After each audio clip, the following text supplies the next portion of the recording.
Chapter 1. The Muffin That Broke the Camel's Back. The Bell Above Bean.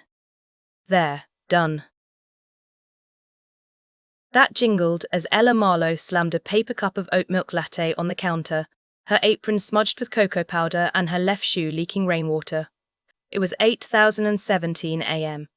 She'd been up since 5,003 fixing her piece of junk car again, and the third Karen of the morning was currently leaning over the register, her voice shrill enough to make the pastries in the display case tremble. "Are you kidding me?" The woman blonde, wearing a fur coat that looked like it cost more than Ella's monthly rent, snarled. She pushed a muffin across the counter, its top slightly lopsided. "This is undercooked. I asked for a well-done blueberry muffin. Do you know how much I pay for this? $12. 12. Ella took a deep breath. Oi, in, out. Remember the student loans. Remember the leaky roof. Remember that moving back in with your parents means listening to Dad's "I told you history" was a useless degree. Speeches until you want to crawl into a coffee pot and boil yourself. But the words came out anyway.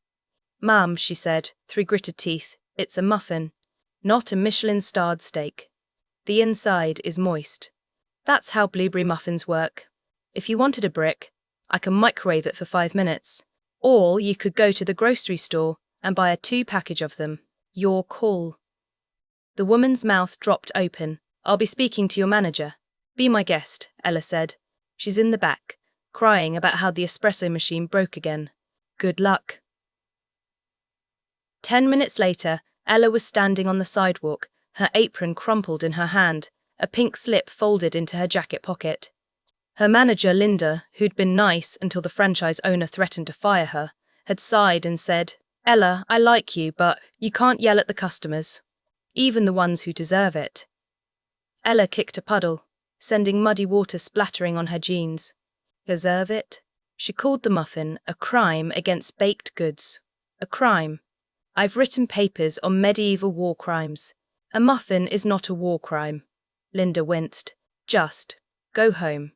"We'll talk later?" "Sure," Ella said. "Talk later." Which means, don't come back. Got it? The walk to her car was miserable. Rain drizzled down, cold and grey, and her shoes squelched with every step. Her car. An old Honda Civic, held together with duct tape and hope, was parked 3 blocks away, its windshield wipers stuck on fast, even though the rain was barely a drizzle. She unlocked it, slid into the driver's seat, and stared at the dashboard. The check engine light was on, permanent. The gas gauge was on E, surprise. And there was a crumpled envelope on the passenger seat. She picked it up. Student loan statement. 6412.87. Due in 10 days. Ella put her head on the steering wheel and groaned. This was it. This was rock bottom. She had a master's degree in medieval folklore, 0 job prospects, a car that was 1 pothole away from becoming a lawn ornament, and now no income. Her parents had offered to let her move back in, but move back in meant sleeping on the couch, listening to her mum's passive-aggressive comments about wasting her potential, and her dad's "I told you so" rants. No thank you. She pulled out her phone, its screen cracked in 3 places, and opened her email. Bam, bam. A coupon for cat food. She volunteered at the shelter on weekends. Don't ask how she afforded the donations. And then, at the bottom, a classified ad from a site she'd subscribed to last week, odd jobs for quick cash. She almost deleted it. Almost, but the 60K number flashed in her mind, and she clicked. The ad was short, weird, and suspiciously well paid. Magical creature care technician, 35-hour cash or direct deposit. No experience required. We train. Must be comfortable with horned clients, loud noises, and the occasional magical mishap. Location. Bramblewood Forest, Thorns Magical Services, follow the red signs. You'll know it when you see it. Reply to Gareth. thornservices@gmail.com. Ella blinked. Magical creatures? Horned clients. This had scam written all over it. Probably some weirdo in a unicorn costume who wanted someone to groom him for cash. Or a farm that raised goats and thought magical creature sounded fancier than smelly goat. But 35 an hour. $35 an hour. If she worked 40 hours a week, that was $1,400, enough to pay the loan minimum, enough to fix the car, enough to not move back in with her parents. She typed a reply before she could overthink it. Subject: application. Magical creature, care high. I saw your ad. I'm Ella. I have no experience with magical creatures, but I can follow instructions. I don't faint at loud noises, and I once spent 3 hours calming down a panicky cat at the shelter. Also, I really need the money. Let me know if you're still hiring. She hit send. Then she leaned back in the driver's seat, stared at the rainy sky, and laughed. A bitter, desperate laugh. Magical creatures, she muttered. Great. Next thing you know, I'll be working as a dragon's babysitter. Or a leprechaun's accountant. An hour later, her phone buzzed. From Gareth Thorne Services, gmail.com. Ella, perfect. Come in tomorrow at 10 a.m. for an interview. Wear clothes you don't mind getting dirty. And don't be late. Gareth, that's me. Hates waiting. Directions. Take Highway 12 to Bramblewood, turn left at the gas station with the neon goat sign, follow the red thorn signs into the forest. The barn's hard to miss. See you then. Ella stared at the email. No mention of a resume, no background check. Just come tomorrow, wear dirty clothes. This was definitely a scam, but she dug out her last clean pair of jeans, the ones with the hole in the knee, and a flannel shirt stolen from her dad in college, and set her alarm for 8 a.m. Scam or not, it was better than the couch. Chapter 2. The Goblin Manager and the Safety Manual. Bramblewood Forest was nothing like Ella expected. She'd pictured dark, spooky trees, maybe a few foggy paths. Instead, it was bright sunlight filtering through the leaves, birds chirping, wildflowers growing along the dirt road. The Red Thorns Magical Services. Signs were everywhere, hand-painted in what looked like teal glitter. Her car sputtered to a stop in front of a barn. Not a creepy barn. Well, okay, it was a little creepy, with a sign above the door that said, "No humans, exceptee technicians," and a window with a pair of glowing yellow eyes peeking out. But it was also cute, in a haunted cottagecore way. Flower boxes hung from the windows, filled with what looked like purple grass that moved when she blinked, and a wooden porch swing creaked in the breeze. Ella turned off the car, took a deep breath, and got out. Her shoe still leaked. Great. She knocked on the barn door. It creaked open before her fist even hit the wood. Standing in the doorway was a creature she could only describe as a goblin. He was about 3 feet tall, with green skin, pointed ears, and a bushy brown beard that reached his knees. He wore a tiny flannel shirt, matching Ella's, weirdly, and overalls held up with suspenders, and he was holding a clipboard that was almost as big as he was. "You Ella?" he said, his voice like gravel in a blender. Yeah, Ella said. She held out her hand. "Nice to meet you. Gareth?" Gareth looked at her hand like it was a snake. "Don't touch me. I don't do human germs. On. Interviews inside." He turned and waddled into the barn, his clipboard tucked under his arm. Ella followed, her shoes squelching on the wooden floor. The barn's interior was nothing like a regular barn. There were no hay bales, no cows, no smell of manure. Instead, it was split into small rooms, each with a door labelled with weird symbols. One looked like a horn, another like a tail, a third like a flame. The air smelled like cinnamon, and something metallic, like copper mixed with rain. Gareth led her to a small office in the back, its walls covered in posters. Safety, Firest, don't pet the unicorns. Unless they pet you first, magical floods, not for drinking, and Kael says, no human food in the treat room. Sit, Gareth said, pointing to a rickety wooden chair. He climbed onto a stack of books behind the desk so he could see over it. Ella sat. The chair creaked. So, magical creatures. What kind exactly?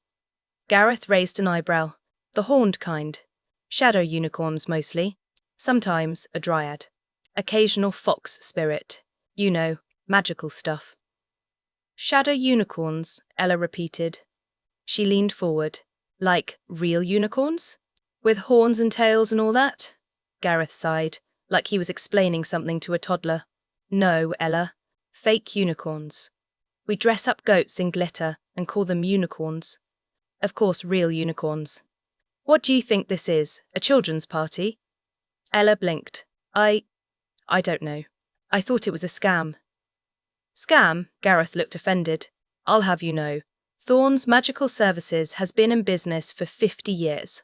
We provide top-tier care for magical creatures. Kael. He's the boss. The head unicorn would skin me alive if I ran a scam. Ow. Questions. He picked up a pencil, it had a tiny horn on the end, and stared at her. First, are you afraid of large animals? No, Ella said. I volunteered at a horse rescue in college. I can handle large.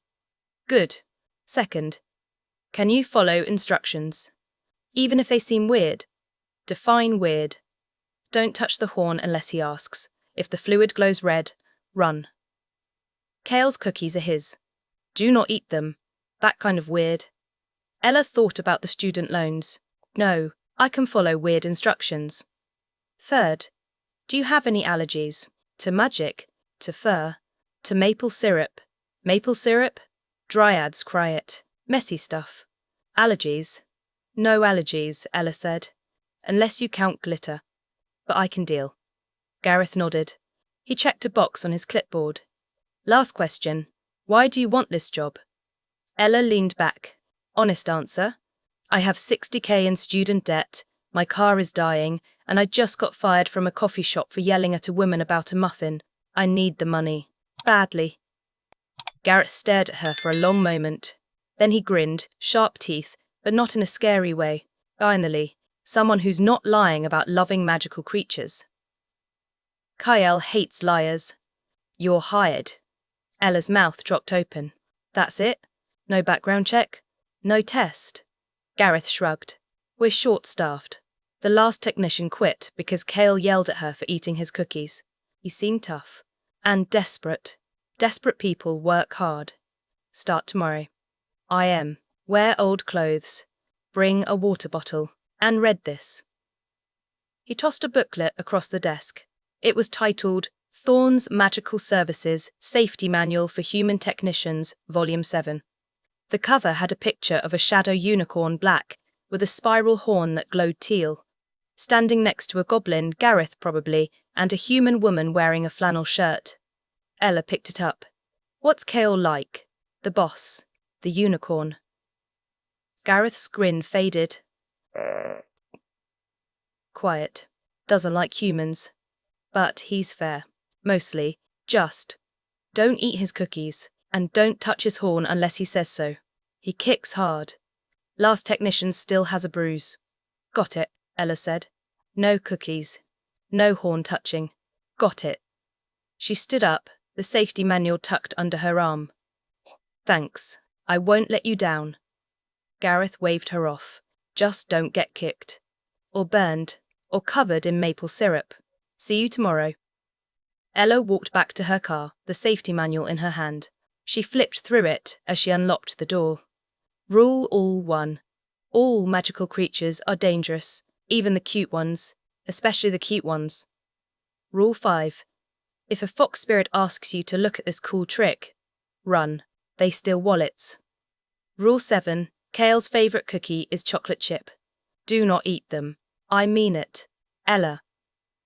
Rule 2 outs 12. The Energy Guide. Process is simple. Use the wand to siphon excess magic from the client's horn. If the magic glows teal, you're good. If it glows red, abort.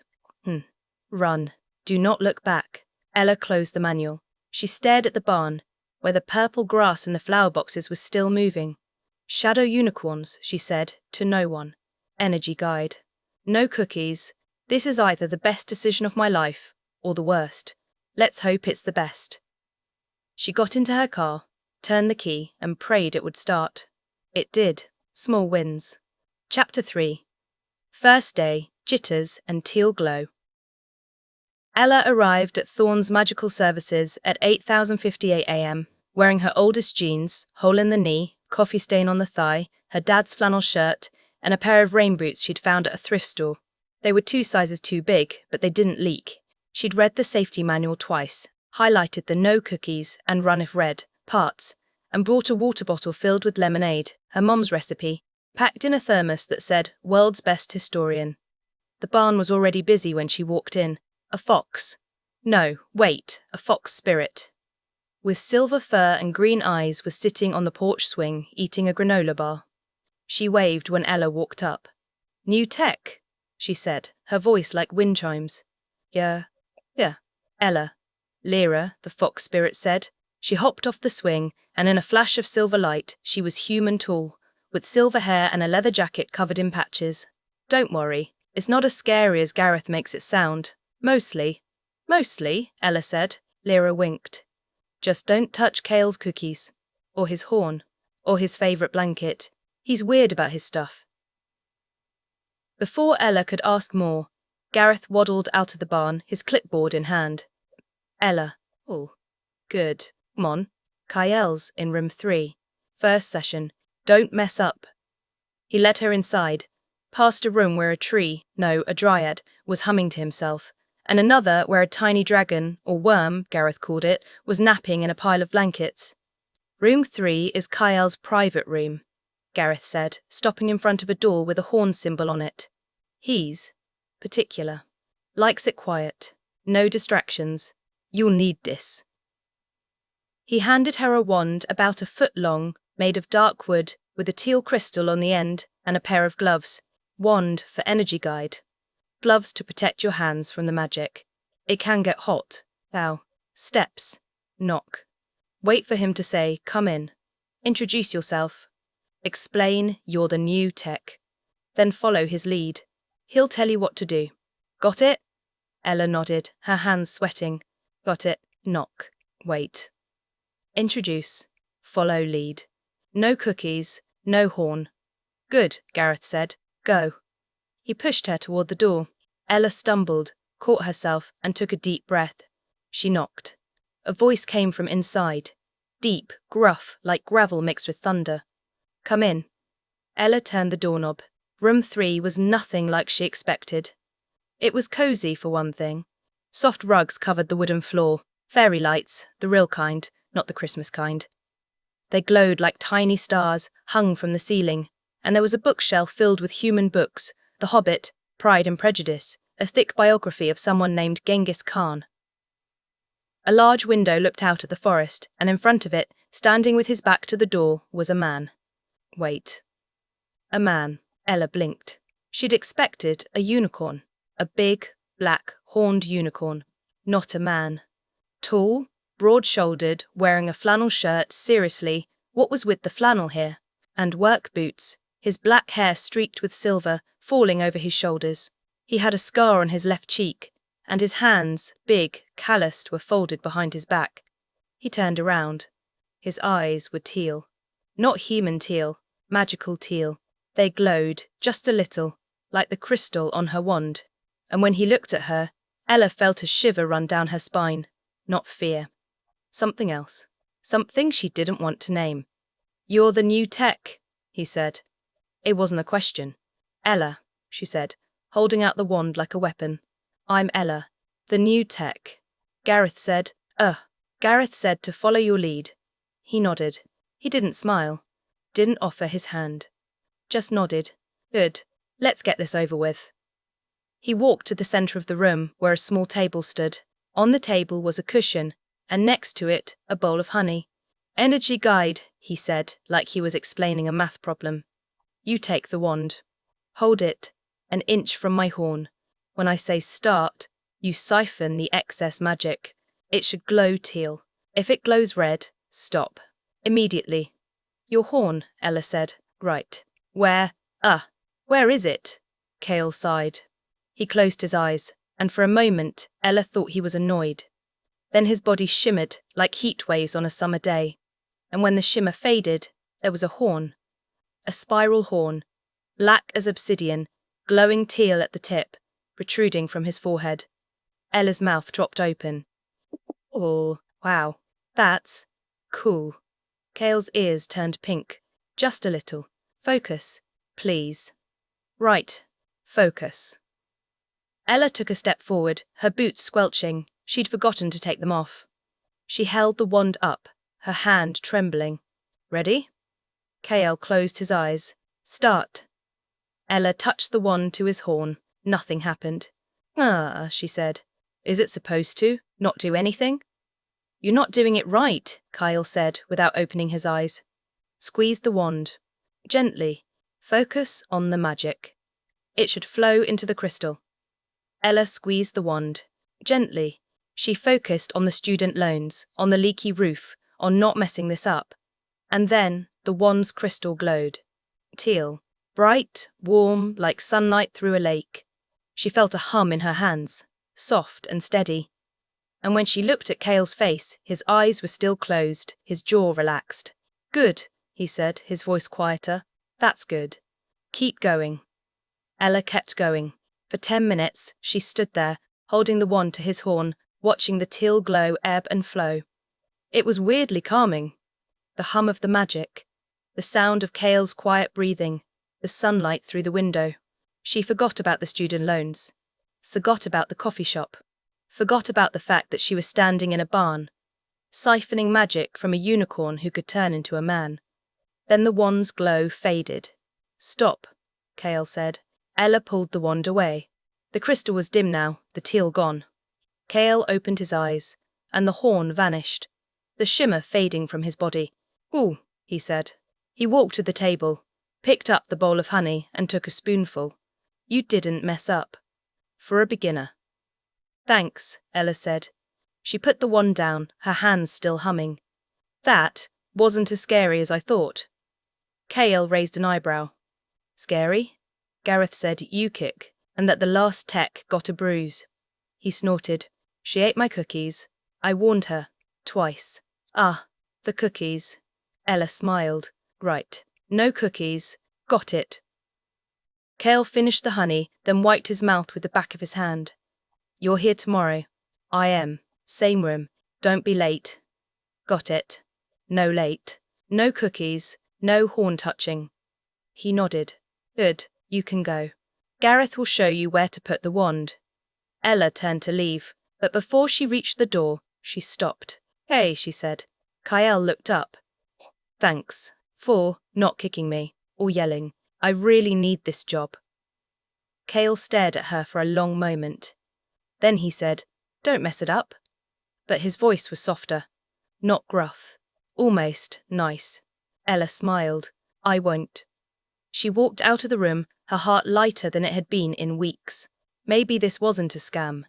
Maybe this was exactly what she needed. And maybe, just maybe, she was going to like working with shadow unicorns, even if they were weird about cookies. Chapter 4. Fox Spirits, Maple Syrup and Stolen Lattes. Ella's second day at Thorne's Magical Services started with a disaster. Okay, minor disaster. She'd woken up late, her alarm clock died. Thanks, universe. Thrown on the same flannel shirt, now with a new honey stain from yesterday's session, and sprinted to her car. She'd made it to the barn at 9:02 a.m., 2 minutes late, and found Lyra leaning against the porch, holding a paper cup that smelled like vanilla latte. Tardy on day 2, Lyra said, grinning. Kyle's gonna be so mad. He times everything, even naps. Ella groaned, fumbling with her rain boots. My alarm died. Is he already in room 3? Nah, Lyra said. She held out the latte. Got this for you. Figured you'd need it. Barista down the road knows how to make a proper oat milk vanilla latte. Not like that sad stuff you had yesterday. Ella took the latte, warmth spreading through her hands. Thanks. You didn't have to. Lyra said, waving it off. I owed you. Gareth told me you didn't run when I turned into a fox yesterday. Most humans scream. You just said cool. Ella laughed. I've seen weirder. My college roommate used to dress up as a medieval knight and recite poetry at 2 a.m. A talking fox is tame. Lyra's eyes lit up. Medieval knight. Tell me more. Did he have a sword? Did he fight anyone? Before Ella could answer, Garrett's voice boomed from inside the barn. Ella. Kaels, asking for you. And Lyra. Stop distracting the teach. Lyra winced. Oops, gotta go. Don't mention the latte to KL. He thinks human coffee is too bitter. See you later. She darted inside, silver hair swishing. Ella took a sip of her latte. Sweet, creamy, perfect, and headed for room 3. KL was already there, standing by the window, staring at the forest. He turned when she knocked, his teal eyes scanning her face. 2 minutes late, he said. Ella held up the latte. Alarm died, and my car almost didn't start. I brought proof I tried. He raised an eyebrow. Proof is a latte. Proof is, I'm here, Ella said, setting the latte on the table, far from the honey bowl safety manual, Rule 7, remember? Ready to, do the magic thing. Kel nodded. He closed his eyes, and the obsidian horn reappeared, glowing softly. Start when you're ready. Ella picked up the wand, her hand steadier than yesterday. She touched it to his horn, squeezed gently, and the teal glow flooded the crystal. This time, she didn't just feel the hum. She heard it, like a song, low and quiet, coming from the magic itself. Kale's shoulders relaxed, his breathing slowing, and for a second, Ella thought he might be smiling. Then the wand's glow flickered. Wait, Kyle said. His eyes snapped open. Stop. Ella pulled the wand away. The crystal was dim, almost grey. What's wrong? Is it red? Did I? No, Kale said. He stepped back, the horn vanishing. It's not you. The magic's off. Probably the storm last night. Disturbed the forest's energy. Should we try again? Ella asked. Kyle shook his head. No, it won't work. We'll reschedule for this afternoon. 3 p.m. Don't be late. Got it. 3 p.m. No latte-related delays. He almost smiled. Almost. Good. Until then, you can help Gareth with the other clients. He's struggling with Thorn. Thorn? Ella said. The dryad? Kale nodded. He's upset. His favourite maple tree got struck by lightning. Cries maple syrup? A lot. Ella's eyes widened. Maple syrup. Like real maple syrup? Real enough to sticky up the floors, Kale said. Good luck. He walked out of the room, leaving Ella staring at the closed door. Maple syrup tears. Great. Gareth was in room 5, muttering to himself while a tall, tree-like figure sat on a chair, sobbing. The dryad. Thorn had bark-like skin, leaves for hair, and eyes that looked like acorns. His tears were thick, golden, and dripping onto the floor, where they pooled into tiny puddles of maple syrup.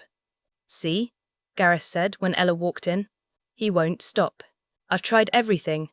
Honey, pine needles, even a story about a squirrel. Nothing works. Thorn looked up, his voice trembling. My tree. It's gone. All my memories, the squirrels, the birds.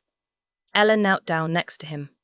She pulled a tissue from her pocket. She'd learned to carry them after yesterday's honey incident, and handed it to him.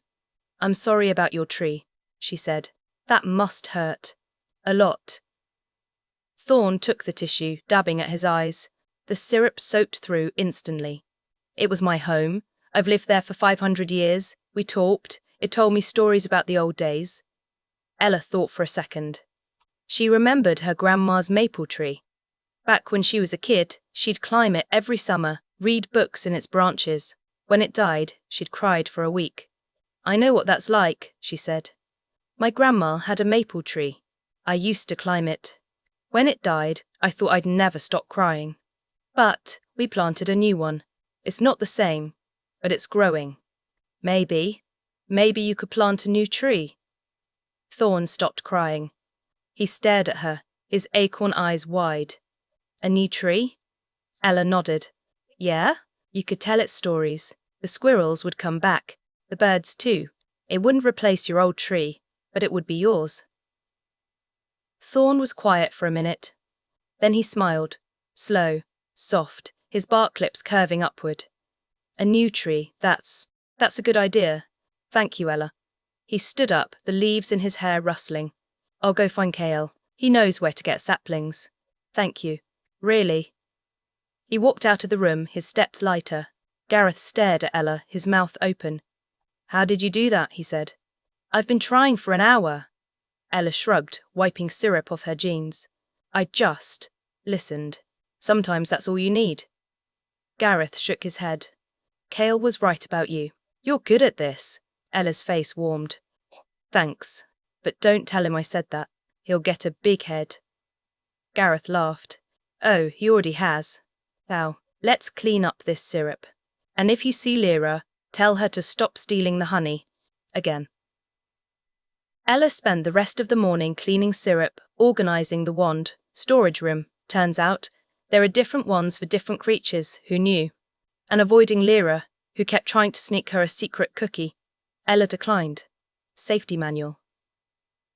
Rule 7 was not worth breaking. At 2005 p.m, she headed for room 3. She'd stopped by the barista down the road and bought a latte for Cale oat milk, no sugar. Just like he'd mentioned, she'd heard him complaining to Gareth yesterday. She knocked on the door. Come in, Cale said. He was sitting on the rug by the window, reading a book. The Lord of the Rings, Ella noticed. He looked up when she walked in, his eyes flicking to the latte in her hand. What's that? He said. For you, Ella said, setting it on the table. Oat milk, no sugar. Heard you don't like bitter coffee. Cale stared at the latte. Then he stared at her. Why? Because you helped me yesterday, Ella said. And because I felt bad for being late. It's a peace offering, no strings attached. He picked up the latte, his fingers brushing the cup. I don't drink human coffee. Then don't, Ella said. But it's there if you want it. Now, ready to try the magic thing again? Cale set the latte down. He stood up, and the horn reappeared. Ready. Ella picked up the wand. This time, the teal glow was brighter, steadier. The hum was louder, almost a song, and Cale's eyes closed, his face soft. They stood like that for 15 minutes. Quiet, calm, the only sound the hum of magic and the wind outside. When the wand's glow faded, Cale's eyes opened and he smiled. A real smile. Small, but there. Good, he said. Very good. Ella's heart skipped a beat. Thanks. You're not so bad to work with. For a unicorn who hates humans. Kyle's ears turned pink. I don't hate humans. I just don't trust them. Fair, Ella said. She put the wand down. Thorn told me you're helping him plant a new tree. That's nice. He shrugged. It's the least I can do. The forest's my home too. Ella nodded. She looked at the latte, still untouched on the table. You should try it. The barista's really good. Kyle hesitated. Then he picked up the latte, took a sip. His eyes widened. Hayes' eyes widened. It's not terrible, he said. Ella grinned. Told you. I'm good at finding good coffee. And good trees. And, magic stuff. He laughed, a quiet, deep laugh. Ella's stomach flipped. Yeah, he said. You are. She left room 3 at 3:03 p.m., her latte in one hand, a smile on her face. Maybe working with shadow unicorns wasn't just a job. Maybe it was something more. Chapter 5. Honey jars, cat shelters, and accidental touches. By the end of Ella's first week at Thorn's Magical Services, she had a routine. Wake up at 7 a.m. New alarm clock, she'd bought it with her first paycheck, 280 cash, which felt like a fortune. Stop by the barista for 2 lattes. One for her, one for Cale oat milk, no sugar. Arrive at the barn at 8:45 a.m.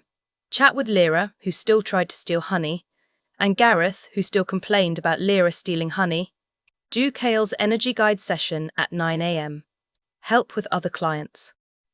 Thorn was planting his new tree, Lyra was babysitting, the worm which meant letting it nap on her lap, and a new client, a centaur named Torin, had joined who loved to talk about ancient Greek poetry.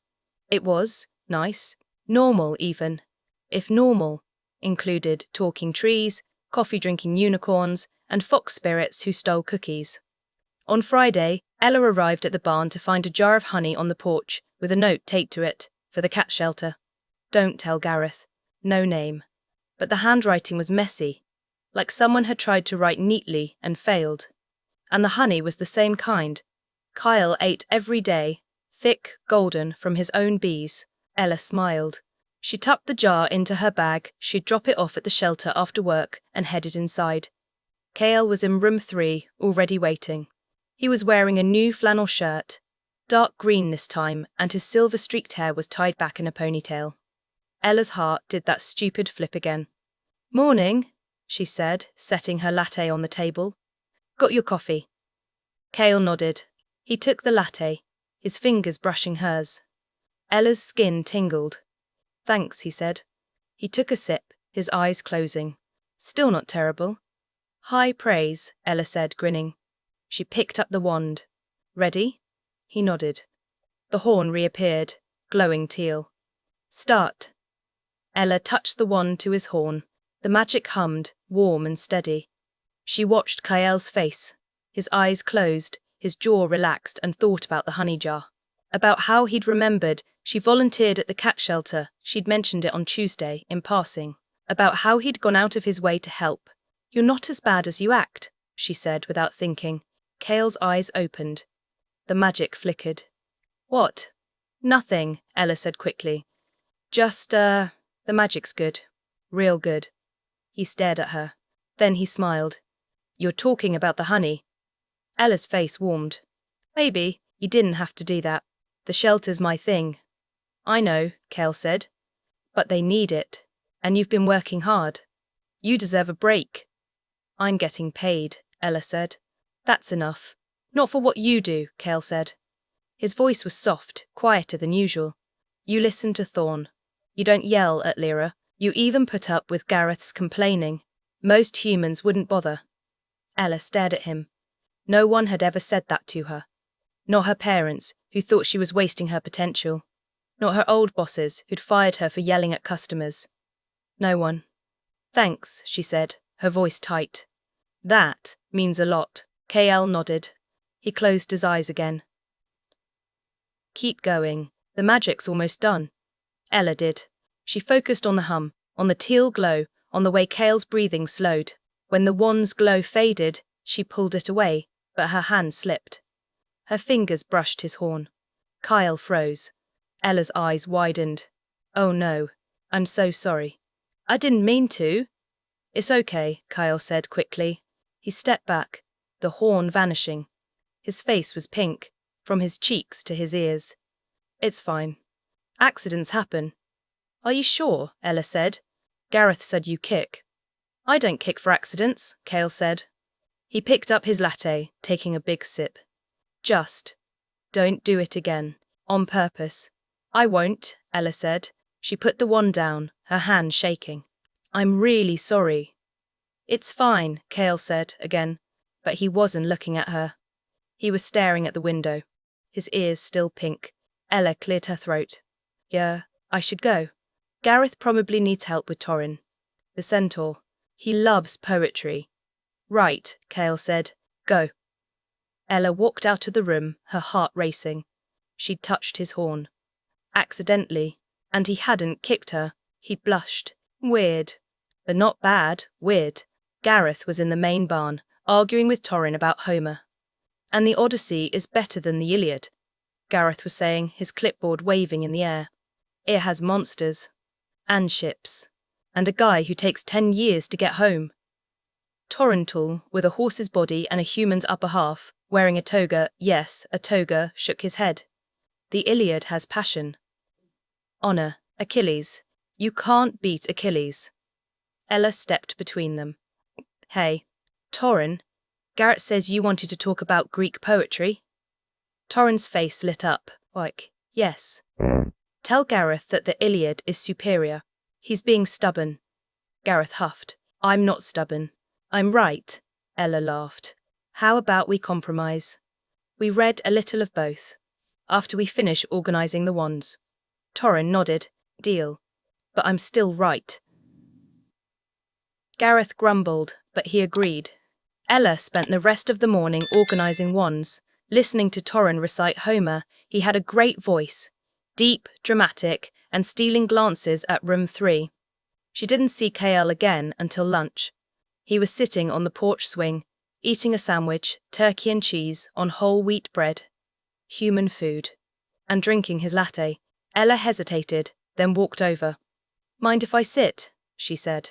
Kyle looked up. No, sit. Ella sat next to him. The swing creaked.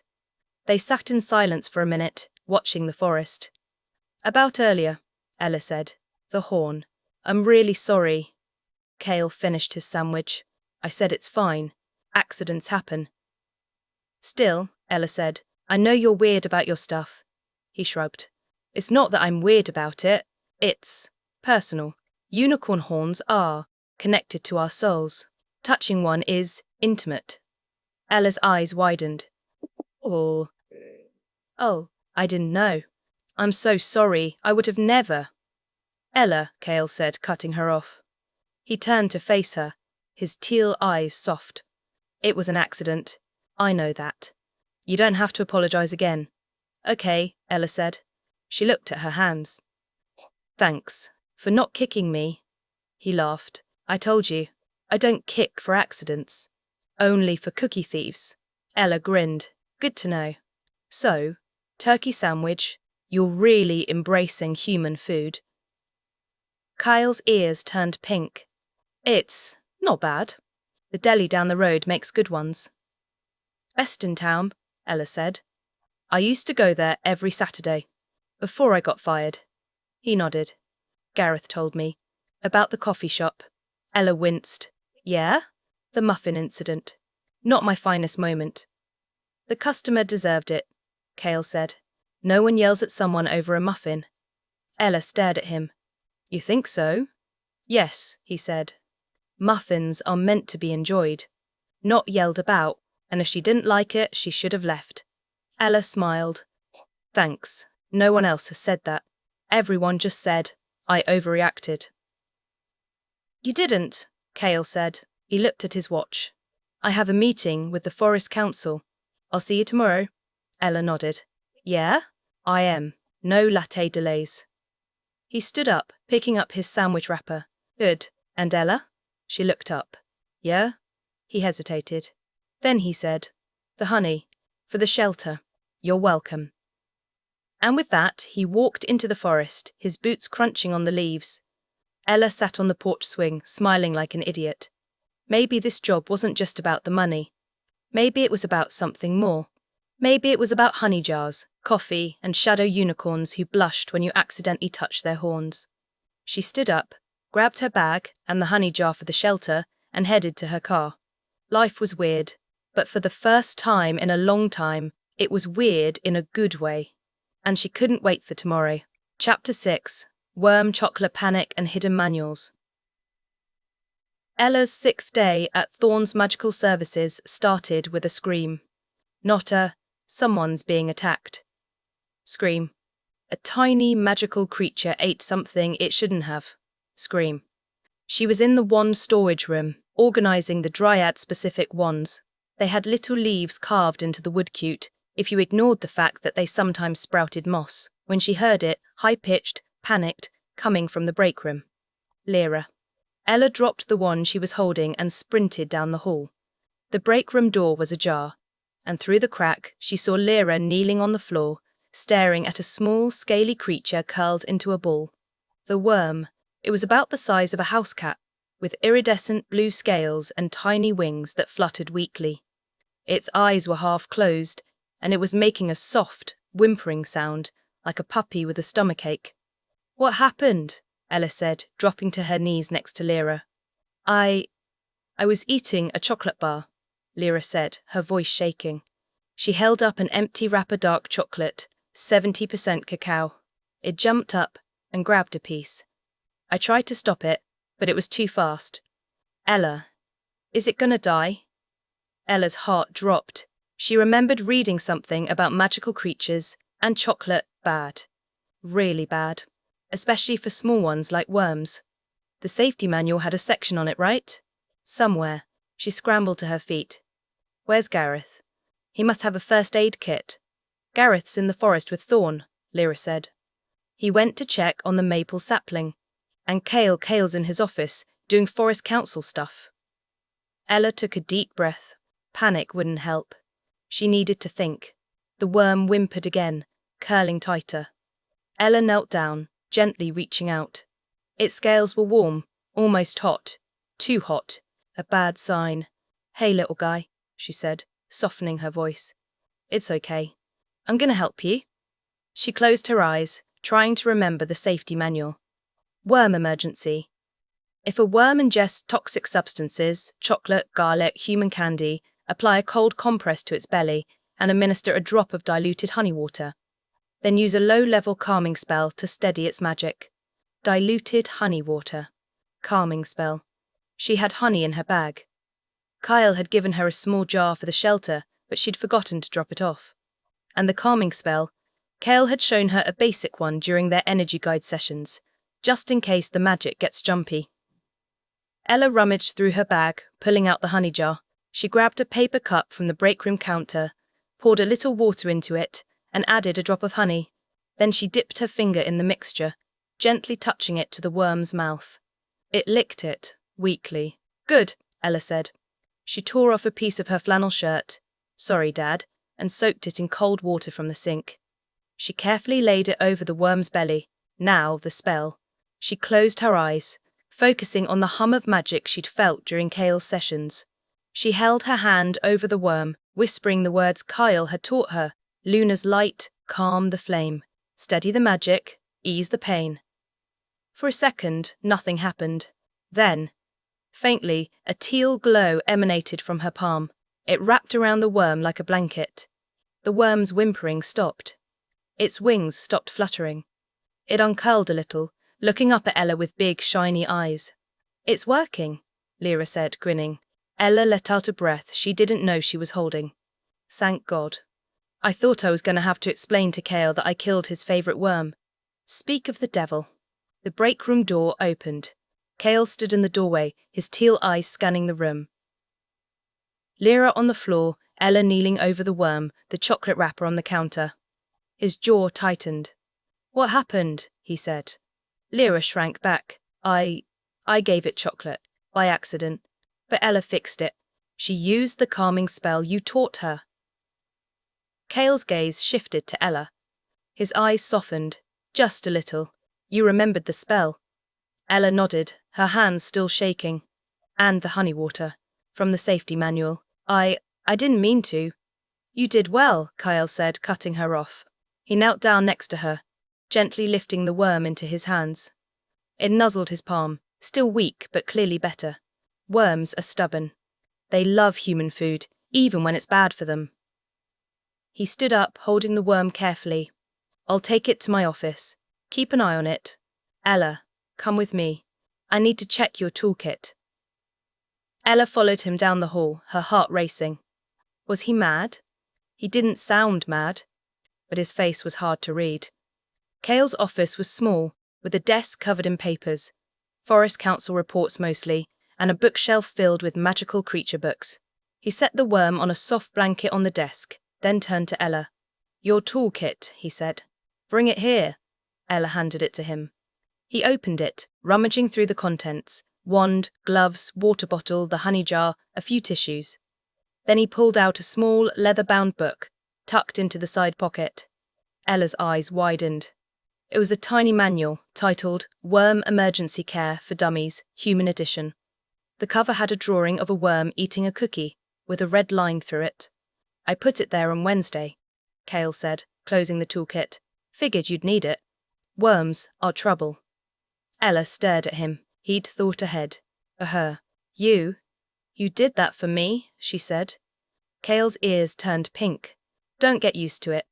I just didn't want to have to explain to the worm's mother why my new tech killed her kid." Ella smiled. "Sure, just didn't want to explain." "Got it." He glared at her, but there was no heat in it. "The worm will be fine. It just needs to rest. You can go back to organizing wands. Or whatever you were doing." "Okay," Ella said. She turned to leave, then stopped. "Hey, Kale. Thanks for the manual, and for not yelling." Kyle shrugged. "Don't mess up again. And tell Lyra to keep her chocolate away from the worm, or I'll ban her from the break room." Ella laughed. "Will do." She walked out of his office, her heart lighter than before. He cared, even if he didn't want to admit it. Maybe this job was going to be better than she ever thought. Chapter 7. Toolkit Repairs and Silent. By lunchtime, the worm was back to normal, zooming around Cale's office, stealing paper clips and trying to climb his bookshelf. Cale had sent a message to Gareth via Lyra, who'd insisted on being the messenger that the crisis was averted, and Gareth had replied with a single word, good. Don't let Lyra near chocolate again. Ella was in the main barn, cleaning her wand. It had gotten sticky from the honey water when Cale walked in. He was holding her toolkit, his face neutral. Need to fix this, he said, holding up the kit. The strap was frayed, and one of the zippers was broken. Gareth has a sewing kit in his office. Come on. Ella followed him to Gareth's office, smaller than Cale's, cluttered with clipboards and tiny goblin-sized furniture. Cale pulled a wooden box from under the desk, opening it to reveal a sewing kit, thread, needles, scissors, and a tiny thimble, Gareth's size. Sit, he said, pointing to a chair. He sat on the edge of Gareth's desk, setting the toolkit on his lap. Ella sat, watching him. He threaded a needle with dark blue thread matching the colour of the toolkit and started sewing the frayed strap. His hands were big, calloused, but surprisingly steady. He didn't look at her, focusing on the needle and thread. You know how to sew? Ella said, breaking the silence. Cale nodded. Learned it from my mother. Unicorn horns break easily when you're a kid. She taught me to fix my own saddle, my own clothes. Said if you can't fix it, you don't deserve it. Ella smiled. My grandma taught me to sew. She said the same thing, except she was talking about my doll's dresses. Cale's lips twitched. Doll's dresses. Cute. Hey, Ella said, mock offended. Those dolls had fashion sense. You should have seen the ball gown I made for my princess doll. It had lace. Cale laughed, quiet but real. I'll bet it was beautiful. Ella's face warmed. Thanks. She loved it. Until my little brother used it as a cape for his action figure. Cale finished sewing the strap, then moved to the broken zipper. He picked up a small pair of pliers from the desk, gently wiggling the zipper back into place. You're good at this, Ella said. He shrugged. Practice. Fixing things is easier than dealing with people. Tell me about it, Ella said. My car's held together with duct tape and hope. I tried to fix the windshield wipers last week, and I ended up breaking the radio. Cale raised an eyebrow. You broke the radio? Hey, it's not my fault. The wipers were stuck. I pulled too hard. He smiled. Bring your car by the barn on Sunday. I'll fix it. For you? Ella's eyes widened. Really? You know how to fix cars? I've watched humans fix them, Cale said. It's not that hard. Just metal and wires. Like a giant, noisy wand. Ella laughed. Okay? Sunday. I'll bring it. But if you break it worse, I'm blaming you. Fair, he said. He closed the toolkit, tossing it to her. All fixed. Don't break it again. Ella caught it, running her fingers over the sewn strap. It was neat, sturdy, better than new. Thanks, she said. Really, I appreciate it. Cale nodded. He stood up, stepping toward the door. Lunch is in the break room. Gareth brought sandwiches. Turkey and cheese. No chocolate. Got it. No chocolate. Thanks for the heads up. He paused at the door. Ella? Yeah? You did good with the worm. But not just the spell. The way you stayed calm. Most humans would have panicked. Ella's heart skipped a beat. Thanks. I just did what I had to. Cale nodded. Then he left, closing the door behind him. Ella sat in Gareth's office, holding the toolkit. She smiled down at it, running her fingers over the sewn strap. He praised her. Not just, you didn't mess up, but you did good. It was a small thing, but for Ella, for someone who'd spent months feeling like she was failing at everything, it meant the world. She stood up, heading for the break room. Turkey and cheese sandwiches sounded good. And maybe, if she was lucky, Lyra had saved her a chip. Life was weird, but for the first time in a long time, it was weird in a good way. Chapter 8. Grocery Store. Encounters and fertilizer fluster. Sunday morning was sunny rare for Bramblewood, which usually rained at least 3 days a week. Ella woke up early, grabbed her keys, and headed to her car. It was parked on the street outside her apartment, its windshield wipers still stuck on fast, its radio silent. She sighed. Let's hope Cale knows what he's doing. The drive to the barn was short 20 minutes if her car didn't sputter too much.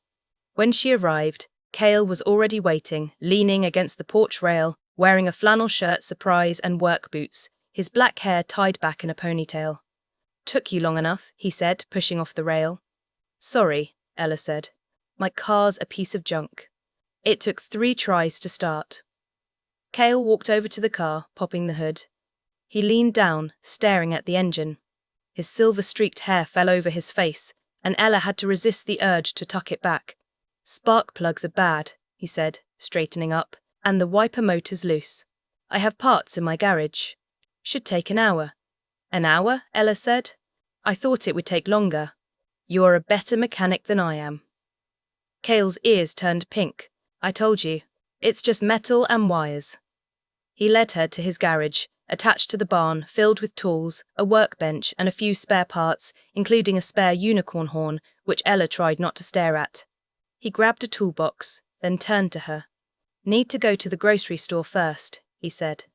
Need fertilizer for Thorn's maple sapling. It's not growing as fast as it should. Ella raised an eyebrow. You're going to buy human fertilizer for a magical maple tree? Cale shrugged. Thorn says it works.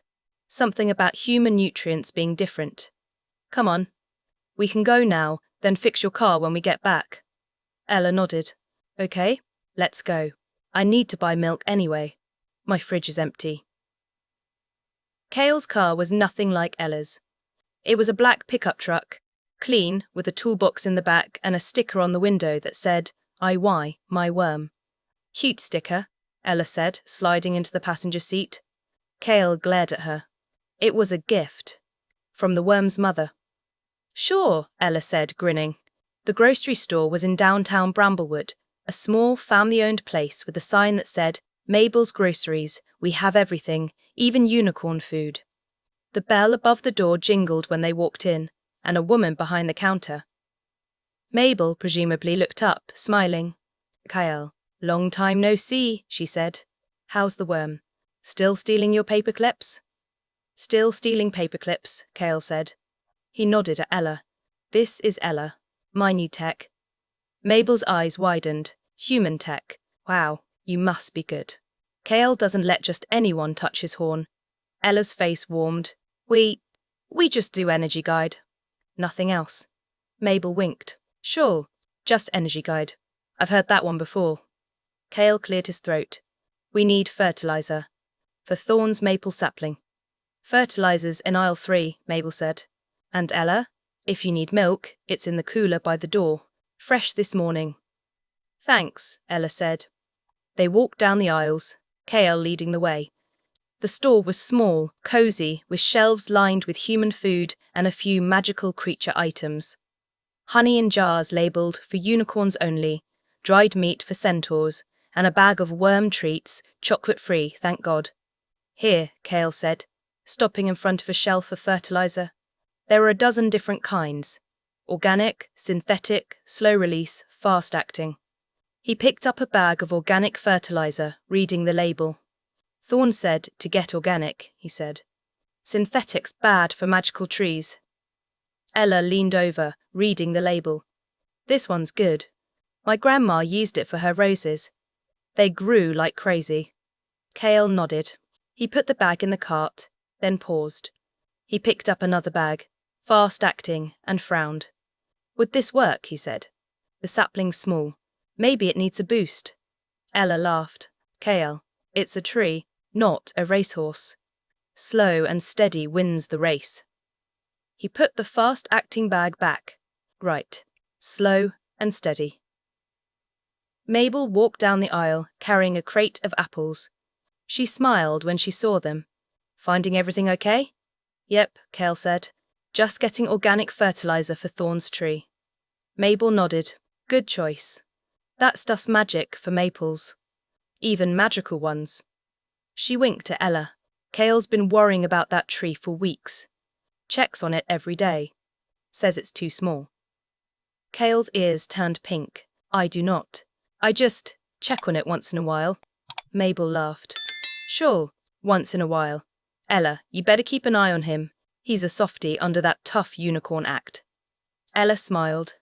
I'll keep that in mind. They finished their shopping fertilizer for Kale, milk and bread for Ella, and headed to the checkout. Mabel rang them up, chatting the whole time.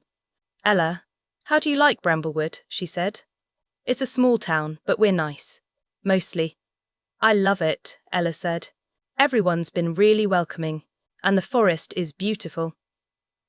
Kale takes good care of it, Mabel said. Been protecting this forest for 50 years. Even when humans try to cut it down. Kale cleared his throat. Mabel, we need to go. Okay, Mabel said. She handed Ella her milk. Come back soon, Ella. And Kale, stop by for pie later. I made apple. Thanks, Mabel, Kale said. He grabbed the fertilizer, heading for the door. Ella followed him, smiling. Softie under the tough act, huh? Kale glared at her. Shut up. But he was smiling. The drive back to the barn was quiet, but not awkward. Ella stared out the window, watching the forest go by, and Kale hummed a soft tune, something old, something magical. When they arrived, Kale got to work on her car. Ella sat on the porch swing, drinking a soda, watching him. He was focused, his brow furrowed, his hands moving quickly. It was nice, watching him do something normal, something human. Maybe Mabel was right. Maybe he was a softie. And maybe, just maybe, Ella was starting to like that softie. Chapter 9. Cat Shelter Falser, an accidental arm touches. By 2 p.m., Kale had fixed Ella's car. The windshield wipers worked, the radio played something country which Ella could live with, and the engine purred like a happy cat. It's like a new car, Ella said, turning the key. Don't get used to it, Kale said. It's still a piece of junk. Just a fixed piece of junk. Ella laughed. Thanks. I owe you one. Kale shrugged. You can buy me a latte tomorrow. Oat milk, no sugar. Deal, Ella said. She checked her phone. Hey, do you have plans for the rest of the day? Kyle shook his head. No. Why? I volunteer at the cat shelter downtown, Ella said. They need help with the kittens. Would you want to come? It's not much. Just feeding them, cleaning their cages. But it's fun. Kale's eyes widened. Cats. You want me to go to a cat shelter? Ella nodded. Yeah? They're cute. Most of them are kittens, and they're not magical. Just regular cats. Kale hesitated. He stared at his boots, then at Ella. I don't like cats. Ella raised an eyebrow. You don't like cats? Why? They're weird, Kale said. They stare at you, and they scratch, and they don't listen. Ella laughed. That's every cat. But they're also cuddly. And they purr. You'll like them, I promise. Kale thought for a minute, then he sighed. Fine. But if a cat scratches me, I'm blaming you. Yes, Ella said. Let's go. The shelter closes at 5. The cat shelter was a small, cozy building on the edge of downtown, with a sign that said, Bramblewood Cat Rescue. When they walked in, a woman with grey hair. Marge, the owner, looked up, smiling. Ella, you're early, she said. She nodded at Kale. And you brought a friend. Nice to meet you. Kale, he said, holding out his hand. Marge shook it. Marge, owner of this chaos, she said. She pointed to a room in the back. Kittens are in there. Food's on the counter, and Ella. We have a new one, a tabby. She's shy, so go slow. Got it, Ella said. They walked into the kitten room. It was filled with cages, each holding a tiny kitten, black, white, orange tabby. They mewed, reaching their paws through the bars, begging for attention. Ella's face lit up. Look at them. They're so cute. Kale stood in the doorway, staring. He looked like he was about to bolt. Come on, Ella said, grabbing his arm. It's okay. They won't hurt you. He let her pull him into the room. A tiny orange kitten reached through the bars, touching his boot. Kyle froze. "See?" Ella said. "He likes you." The kitten mewed, climbing onto his boot. Kyle stared at it, his eyes wide.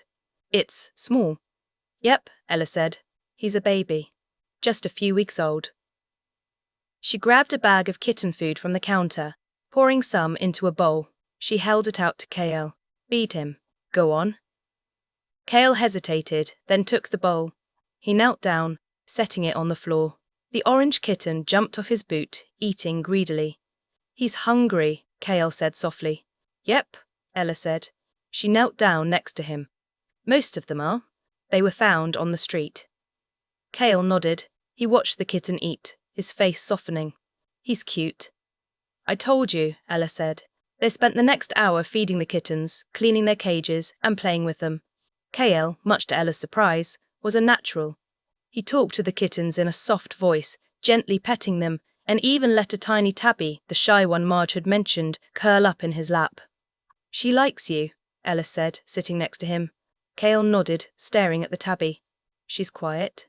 Not like the others." "Just shy," Ella said. She reached over, petting the tabby's head. Her hand brushed Kale's arm. He froze. Ella froze. For a second, neither of them moved. The tabby purred, curling tighter into Kale's lap. The other kittens mewed in the background. The air felt warm, thick. Ella pulled her hand away, her face warm. "Sorry, accidentally." Kale nodded. He didn't look at her. "It's okay." They finished cleaning the cages in silence. When they were done, Marge walked in, smiling. "You two are naturals," she said. "Kyle, you should come back. The kittens love you." Kale's ears turned pink. "Maybe, sometime." They said goodbye to Marge, walking out of the shelter. The sun was setting, painting the sky pink and orange. "Thanks for coming," Ella said. "I had fun." Kale nodded. "Me too. The kittens weren't that bad." Ella smiled. "Told you. You're a cat person." "I am not," Kale said. But he was smiling. They walked to Kale's truck. Ella stopped, turning to him. "Hey, Kale," she said. "Yeah? Thanks. For today, for fixing my car, for coming to the shelter. It meant a lot." Kale stared at her. Then he said, "You're welcome. Ella." He said her name like it was something special, like it mattered. Ella's heart skipped a beat. "Good night," she said. "Good night," Kale said. She got into her car, turning the key. It started on the first try. She waved at Kale, then drove away. He stood on the sidewalk, watching her go. Ella smiled to herself. Maybe she was more than just his tech. Maybe he was more than just her boss. Maybe they were something else. Something better. Chapter 10. Honey Cookies and Fingertip Sparks. Friday came faster than Ella expected. By the end of her first 2 weeks at Thorne's Magical Services, she felt like she belonged. She knew how to handle the wands, how to calm down a panicky dryad, how to keep Lyra away from the honey, and how to make Kale laugh. It usually involved teasing him about the kittens. Her car was fixed, her student loan payment was made, and she'd even moved into a new apartment. Small, but dry, with a porch where she could drink her morning latte. Life was good. On Friday afternoon, she finished Kyle's energy guide session, putting the wand back in her toolkit. The teal glow had been bright, steady. Kale's magic was calm, balanced. "All done," Ella said. She turned to leave, then stopped. "Hey, Kale, do you have plans tonight? I was going to order pizza. You're welcome to come. My new apartment has a couch. And I have Netflix." Kale hesitated. He stared at his hands, then at Ella. I have to check on the worm, and Thorne's maple tree." Ella nodded. "Oh, okay. Maybe another time." "Maybe," Kale said. He walked to his desk, picking up a small brown paper bag. He held it out to her. "For you." Ella took it, confused. "What is it?" "Honey cookies," Kale said. His ears turned pink. "I baked them this morning. They're not sweet. No extra sugar, just honey." Ella's eyes widened. "You baked me cookies?" Kale nodded. Don't get used to it. I just had extra honey, and I remembered you like sweet things. Ella opened the bag. The cookies smelled like honey and cinnamon, warm and cozy. She took one, biting into it. It was soft, slightly sweet, perfect. These are amazing, she said. Thanks, Kale. Really? He nodded. You're welcome. Now go, before Lyra steals them. Ella laughed. She put the bag in her toolkit, then turned to leave. She reached for the door handle, and her fingers brushed Kale's. He'd been reaching for the door too. For a second, nothing happened. Then, faintly, a teal spark jumped between their fingers. Ella's eyes widened. Kyle's did too. What was that? Ella said. Kale pulled his hand away, his face pink. Play. Magic. From the energy guide. It sometimes lingers. Ella nodded. She stared at her fingers, where the spark had been. It had felt like electricity. Like something more. I should go, she said. Okay, Kale said. She walked out of the room, her heart racing. The honey cookies in her toolkit felt like a secret. A good secret. Outside, the sun was setting. Lyra was leaning against the porch rail, eating a granola bar. She grinned when she saw Ella. Did he give you the cookies? She said. Ella's face warmed. How did you know? Kale's been baking all morning, Lyra said. Gareth caught him burning the first batch. He was so mad. Said humans have terrible taste in cookies. But he kept trying. For you. Ella smiled. He did. Lyra nodded. He likes you, Ella. Likes you. Everyone can see it. Even Thorn. And he's a tree. Ella laughed. Shut up. But she was smiling. She got into her car, turning the key. It started on the first try. She pulled out of the barn's parking lot, waving at Lyra. As she drove away, she looked in the rearview mirror. Kale was standing on the porch, watching her go. Ella smiled to herself. Maybe Lyra was right. Maybe he did like her. And maybe, just maybe, she liked him too. She took a cookie from the bag, biting into it. It was sweet, warm, perfect. Life was weird, but for the first time in a long time, it was weird in the best way possible. And she couldn't wait for Monday. Chapter 11. Pizza nights and apartment tours. Monday morning felt different.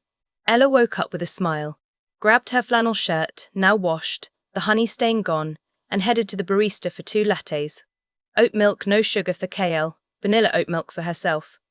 When she arrived at the barn, Kyle was already in room 3, leaning against the window, his teal eyes bright.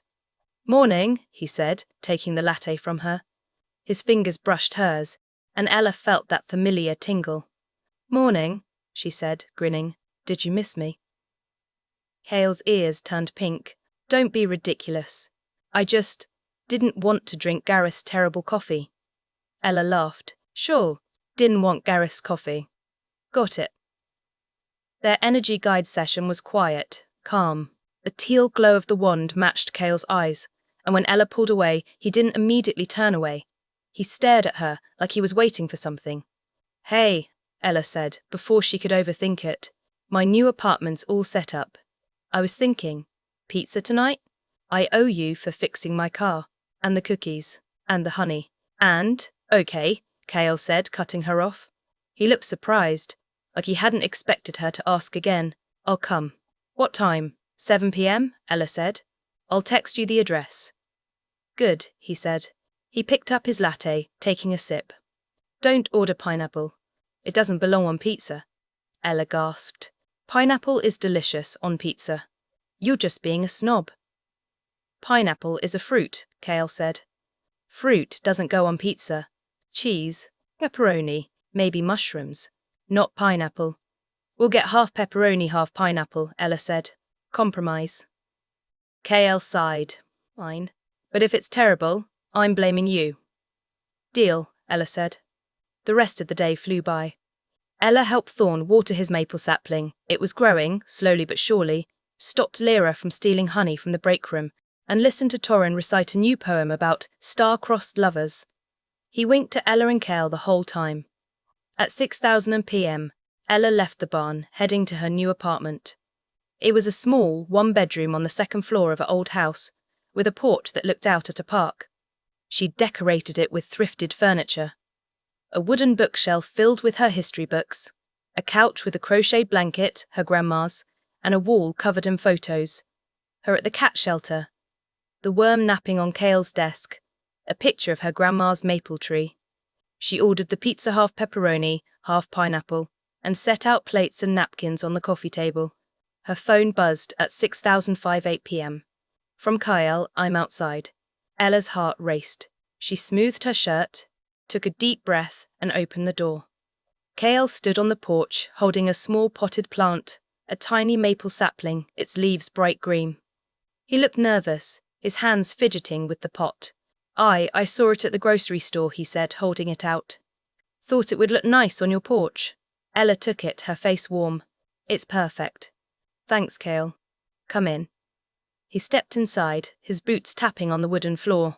He looked around, his eyes scanning the bookshelf, the photos, the blanket on the couch. Nice place, he said. Better than your old one. Ella laughed. That's not hard. My old apartment had a leaky roof and a mouse problem. Kale nodded. He stopped in front of the photo wall, pointing to the picture of the worm. He's been stealing my paper clips again. I found one in my coffee this morning. Ella grinned. Serves you right. You should keep better track of your office supplies. The doorbell rang pizza. Ella paid the delivery guy, then set the box on the coffee table. She opened it, holding up a pineapple slice. Try it, she said. You'll like it. Kale hesitated, then took the slice. He took a bite, his eyes widening. It's not terrible, he said. Ella cheered. I told you, pineapple belongs on pizza. They ate pizza on the couch, watching a movie. The Princess Bride, Ella's favourite. Kale laughed at Inigo Montoya's lines, and Ella smiled when he quoted, Hello. My name is Inigo Montoya. You killed my father. Prepare to die. Under his breath. When the movie ended, Ella stood up to clean the plates. Kale stood too, taking the plates from her. I'll do it, he said. You're the host. Ella nodded, sitting back down. She watched him in the kitchen, his broad shoulders, his hands moving carefully as he washed the plates. He looked at home here, in her tiny apartment, doing something so normal. Kale finished washing the plates, drying his hands on a towel. He walked back to the living room, sitting next to her on the couch. The distance between them was small. Close enough that Ella could smell his honey shampoo. Close enough that she could feel the heat from his body. Thanks for tonight, Kale said, his voice soft. I had fun. Me too, Ella said. You should come over more often. I make a mean grilled cheese. Kale smiled. I'd like that. He leaned in, just a little. Ella's heart raced. She leaned in too. Then her phone buzzed. It was a text from Lyra. Hey. Did Kale kiss you yet? Gareth and I are betting he doesn't have the guts. Ella laughed, showing Kale the text. His face turned bright red. I'm going to kill her, he said. Ella grinned. Gah. Don't. She's just having fun. Kale shook his head, but he was smiling. I should go. It's late. Okay, Ella said. She walked him to the door. He paused, turning to her. Ella? Yeah? Thanks. For everything. The pizza. The movie. The apartment. It's nice to feel normal. Ella's heart softened. You're welcome, Kale. Anytime. He leaned in, pressing a quick kiss to her cheek. Then he was gone, closing the door behind him. Ella touched her cheek, smiling like an idiot. He'd kissed her. On the cheek. It was a small thing, but it meant everything. Chapter 12. Maple Tree. Picnics and poetry. Teaser's Thorn's maple sapling had grown faster than anyone expected. By the end of the week, it was a foot taller, its leaves bright green, its branches strong enough to hold a small swing. Lyra had insisted on hanging it, even though Thorn had protested that trees don't need swings. To celebrate, Thorn had invited everyone to a picnic in the forest.